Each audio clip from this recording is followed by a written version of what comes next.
you should not be surprised that Kenyans have come out, because Kenyans want this change, this progressive change. And these are my remarks. I of course openly say you cannot, some of our fellow citizens are suggesting that you vote on a clause by clause, 78, I don't know how many clauses, as if we have not had a referendum in this country before. So always practice, general practice is what has to happen. So you have to vote yes or no on the whole document, so that we do not again complicate matters for our citizens. So we are set.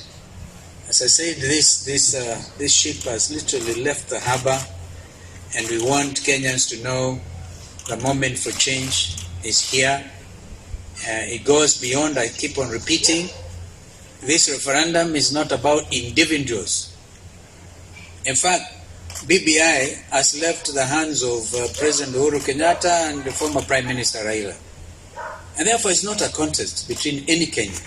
This is a document for the Kenyan people. Mama Anjiku, Mama Boga, Kijana Boda Boda, so that we do not end up having an economy and celebrating depravity. I've never seen a country that celebrates depravity. I'll give you a joke. Once upon a time, my good brother William Samuel Ruto laughed at me loudly. In fact, he was in Machakos, in Makueni. He said, the last time I saw Kalonzo, former vice president, he was sitting on the tarmac. And indeed it was true, because I even left my wiper cap on the floor outside the anniversary towers, where we were being tear gassed because we wanted change. We wanted a culture of stolen elections to be over.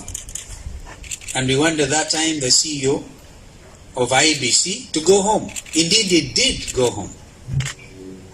Many months later, the same friend, William Samuel Ruto, is seen being wheeled around in a wheelbarrow. I wonder which is better, which is more honorable, sitting on the tarmac for a cause, or wanting to perpetuate a culture of depravity by having a whole vice president, deputy president, celebrating a wheelbarrow